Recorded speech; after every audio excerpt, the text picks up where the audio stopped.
All right, it's Friday afternoon in Los Angeles, and I'm wrapping up my work week. So wanted to come on here live and just talk to you real quick. On these lives, I try to answer some questions that people have had, and one of the questions that actually has come up that I want to talk about today is what course correction would you make to a limiting belief you discovered was not true? So we're going to talk about how to change some of those limiting beliefs here in just a minute. So with that, though, as always on the live, I just want to remind you if you're here with me live, type something in the chat box so that I know that you're here with me. And as I'm going through and talking, again, let me know if there are questions you have, maybe about the topic that I'm discussing right now, or even any other question that you would like me to answer. Because just like this question, it was something that somebody put into the comments on a previous live video that I wanted to talk about today. So let's get in and talk first here a little bit about this topic. So changing a limiting belief that no longer serves you, or as the person kind of said, that you discovered was not true. Because what I'll tell you, I've talked about echo chambers and some other things like that, but a lot of the things that you believe may not be true. And I know that's hard to swallow sometimes. I know it's been hard for me to swallow, and I understand, right? We grow up, we learn certain things, we believe certain things, and as a result of that, that's just how we choose to live our life. But the reality is, a lot of what we believe might not be true. And so, again, with this question, right? Let's talk about kind of the two parts of it: change as well as limiting belief. So, first off, let me just kind of explain what a limiting belief is. Because again, most of the things that we believe are actually stories. They're stories that, because of our experience in life, because of what we've been told by our parents, by other people, by friends, it's a certain way in which we think about the world. Okay. And sometimes our beliefs or the stories that we tell can limit us. And so that's what a limiting belief is. Okay. Is where you end up believing something, but after a while, it no longer serves you. It's limiting you. It is holding you back, usually, from something that you actually want. And so that's why we call it a limiting belief. Okay, so that's kind of the first part. That's what that is about. Now, change, right? Change is something that is usually pretty scary for most of us. In fact, this morning I recorded some new podcast episodes with my friend Kathy Groover that you'll see here in the next couple of months on the Fire and Earth podcast that we do together, where we're actually talking about change. Because honestly, change is something that scares most people. And there's certain reasons why we fear change. Um, we'll get into more on the future episodes, because again, I want to kind of answer this question today about what do we do, or how do we change a limiting belief that we no longer find is true. Okay, and so maybe a way to bring that up might be to just throw out some scenarios here that we'll kind of talk about. Okay.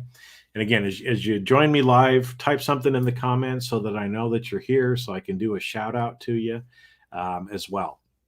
But let's just kind of think about maybe some of the beliefs that people have.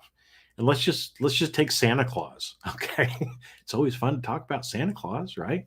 So, when you were a little kid, your parents told you, again, depending on where you're at in the world. Okay. So I'm just kind of talking from my experience here in the United States. But when I was a little kid, my parents told me that there was a Santa Claus. And that was very exciting as a little kid, right? I'm sure that you can remember that as well, where you believed that there was a Santa Claus. Okay. And that was something that, like I said, it's exciting as a little kid. It's like, ooh, what's Santa going to bring me now? Right. And so it's something that I believed as a young child. Now, at a certain point, I got, a little bit older, and it was somewhere between, it must have been somewhere between 8 and 10, where all of a sudden, some of the kids on the school ground, quit believing in Santa Claus. They might make fun of you if you did. But I started to question that belief. Is there really a Santa Claus? Okay. And as a little kid, if we continue to believe in Santa Claus, it might hold us back. It's not gonna I'm gonna get to that in just a minute, okay? But I chose to believe in Santa Claus, or believed in Santa Claus as a little kid, but there were things that changed in my life, right? Different experiences that I had that made me start to question that belief. Okay. And you've heard all these before, right? A little kid will say, well, how could Santa Claus really go to all the houses in one night? Right. You've heard that before. If you have kids, you probably have heard something like that, right? They start to question the belief and wonder if it's really true. Okay. And so I did the same thing as a little kid, right? I would ask myself some of those questions. How could Santa Claus actually make it everywhere? Okay. Um, and then there were certain experiences that I had. Okay. So, for example, little kids do this all the time. I did this, right? But we'd look and try to find the place that our parents hid the Christmas presents. Okay, because in my house, my parents would buy the presents, they'd hide them different places, before they could wrap them and put them underneath the tree. But there was always that excitement, like I got to find out, what we're getting for Christmas. And I remember one year, again, it was somewhere between when I was 8 and 10 years old. I found my parents' stash of presents. Okay. So I looked in and I was excited and I saw what I was going to be getting for Christmas. And then I kind of put it away and didn't think about it. Well, when Christmas morning came around, right, it wasn't so fun for me because I already knew the presents I was getting. But what really hit me in the side of the head was some of the Christmas presents from Santa I saw in that bag. And so I knew at that point, right, that was no longer a true belief. So as a kid, I quit believing in Santa Claus, or realized that my parents were Santa Claus. And that was okay. That served me for a little while, right? But what's interesting, and a lot of people do this, I've kind of done this as well, is Santa Claus real? Of course he is, right? It's the people and the love that we're sharing at Christmas time as well, right? And so a lot of times as we get older, we go back to believing in Santa Claus. It's not a belief that there's, this, fat jolly man in a red and white suit with a red rosy nose that comes down your chimney, but it's a belief nonetheless in a lot of the love and joy and peace that comes around at Christmas time. Okay. So that's kind of, again, we have certain beliefs. We sometimes come to a point in our life when we decide that they no longer serve us. And at that point, sometimes it ends up rocking our world. Okay. And again, I'm not talking about rocking your world like there's no Santa Claus, but I'm talking about sometimes some of these beliefs are deep-seated beliefs that we end up having. People grow up, they belong to a certain church or religion, as an example, and at some point in their life, maybe they start questioning it. And at a certain point, they decide this belief is no longer for me, and they choose to move on or choose to select something else as a new belief. Okay. That's a common example that a lot of people have in growing up that way with religion. Now, again, sometimes people don't want to admit it to themselves when they're going through that, because it's like, no, I'm a good kid, right? My parents told me that this is what it was. I have to just believe it um, because of what it is, right? Now, again, because of that, and some of these things can actually hold you back in your life. So let's talk about that, okay? Because really, I kind of set the groundwork for changing and what a limiting belief actually is. So let's talk about what can you actually do if there's a limiting belief in your life that is holding you back, right? Thus the definition. It's limiting you from being able to do something.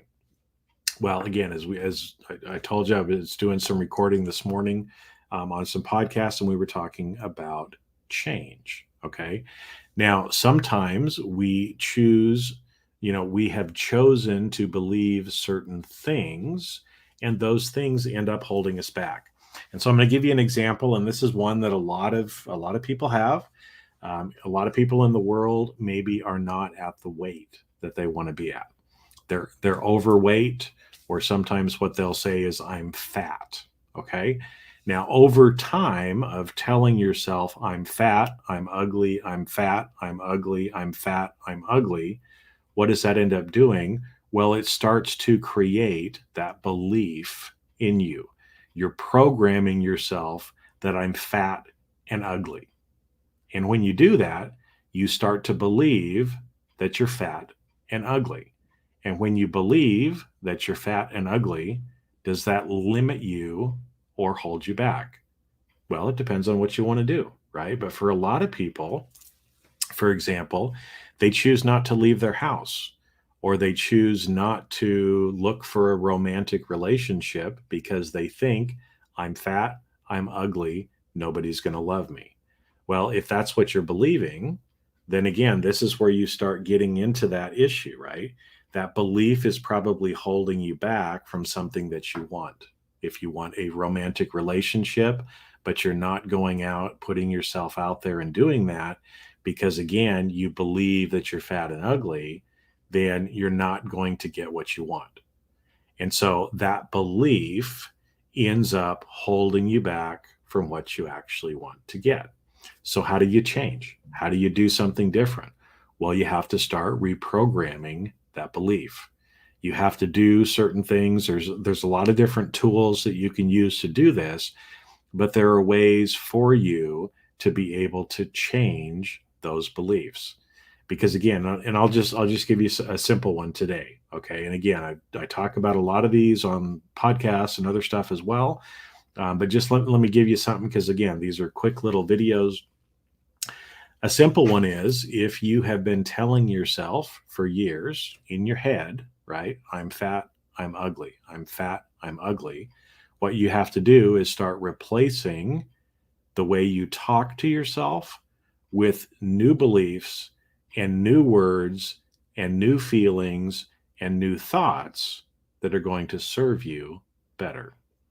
And so what does that mean? Well, you don't let's think about this again and break this down a little bit. If somebody is out there and thinking I'm fat, I'm ugly, therefore no one loves me. Well, let's stop and think about that. Is every fat and ugly person, do people not love fat and ugly people? Of course not. I mean, just think about it, right? There's a lot of people who are overweight that people love. There's a lot of people who are not beautiful that people love. So just because you might be a little overweight, or you might not be as handsome or as beautiful as you want to be, it doesn't mean that people don't love you, right? And so because of that, that that's not true. You're telling yourself a lie, and by telling yourself that lie, you're holding yourself back. So what if you started telling yourself something different? If you start telling yourself something different and you do it through repetition, and especially if you can do it so when your brain waves actually slow down, it will allow itself to go into your subconscious brain. Okay. And so I'm going to give you a little tool that I call the 10 by 3. Okay. And here's how it goes: is you come up with a new belief or a new story and make it short and sweet, right? Because again, and I'm just using this as an example, if you've been saying to yourself, I'm fat and I'm ugly, then switch it around. I am a beautiful person. Okay. I am a beautiful person, instead of I am ugly. So you could take that one, and what you do is 10 times you say that to yourself. I am a beautiful person. I am a beautiful person. I am a beautiful person. I am a beautiful person. You say that to yourself 10 times, 3 times a day. That's where the 10 by 3 comes in. Okay. And when you do that, it's not going to happen the first day. But if you are consistent in doing that and you do that consistently for a month, I promise you that you will start to feel different about yourself and you will start reprogramming those old limiting beliefs of what it was that you were telling yourself, and you'll start to feel better. And in fact, by doing that, you end up then that limiting belief goes away and you end up moving that much closer to where it is that you actually want to go anyway. So that's a little tip for today. Again, if you're on with me live here, go ahead and put a comment in so I can see that you're here. And as well, too, if you've listened to this video and you're like, man, Jason, I really like what you're saying. I love these live videos. Well, do me a favor in the comments, let me know, is there a day of the week that would be better for you? Is there a time of day that would be better for you? Right? Because again, I never know. Some people like to do this when they're at work. Other people like to listen when they're at home. So if you can do me that favor and let me know, I can't promise that that's when I'm going to do it because honestly, I come on here when I can. But if enough people are telling me, hey, we like Wednesday at 4 o'clock Los Angeles time, then I can try to come on at a more consistent time as well. So with that, again, if you're on with me live, go ahead and put something in the comments here so that I can see that you're here. And if you have any questions, and I'll hang on here just for a few more minutes and just talk about kind of what's going on, right? So some of you might have noticed I have grown a little goatee here. I usually only shave once, maybe twice a week in general. And I didn't. Okay. I let it grow a little longer. I'm getting old enough now that my dad has had this too, where you get little sunspots different places. And of course, you go into the dermatologist. They don't call them sunspots. They call them precancerous things. Okay. And so because of that, they pull out the liquid nitrogen and they start spraying your face to make the stuff go on. So anyway, I had some little scabs on my face, so I didn't shave for about 2 weeks. And my wife, Allie, looked at me and she said, I don't think I've ever seen you in a goatee. When you shave, can you leave the goatee so I can see what it looks like? So here's what you got. Okay. I got a little goatee going on here for a while. You can tell it's kind of coming in pretty, it's not even gray, it's white. But anyway, so that's the new look for Jason, at least for now, until this thing ends up maybe driving me nuts and I just shave it off anyway. But regardless, you'll always find me in a hat and with glasses, because without the glasses, I cannot see you.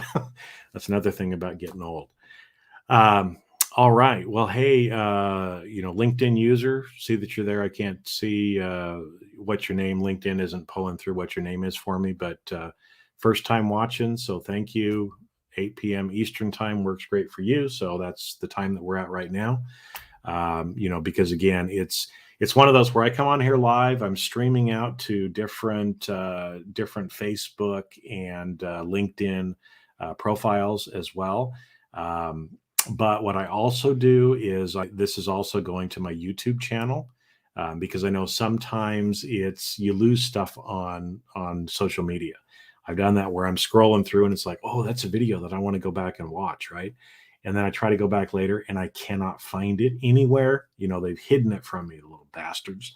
So I'm also streaming this out to my YouTube channel as well. Which is maybe sometimes a little easier to go back if you use YouTube, but at least you'll know where you can go back. Some of these end up also becoming posts on my website, jasonmefford.com. It depends. Not all of them are going to, because again, I just come on here and talk, and hopefully you're liking it. So, all right. Well, that's all I got now. It's a little after 5 o'clock my time, so it's time for me to quit working, because all work and no play makes Jason a very boring boy. And Jason likes to have fun. And Jason usually doesn't talk to himself in the third person, but you know what? Sometimes I do, just to make a point. And for those of you that are still hanging around too, I'll leave you with a little joke that I came up with, okay? And you'll have to tell me if the joke is a good joke or a bad joke, but maybe I'll have to throw some jokes in at different points for people who actually stay around and listen to the whole video, okay? And so here it goes, right? I was telling somebody the other day, with my beard, because I usually, like I said, I only shave about once or twice a week. And so I made a comment to him. I said, my wife tells me that when I shave, I lose about 5 years. I look about 5 years younger than when I had my beard. So it was kind of joking with them and saying, yeah, all I have to do to look 5 years younger is actually shave. And so the person said, you know what? There's a lot of women that would do anything to look 5 years younger. To which my response was, well, just tell them to shave.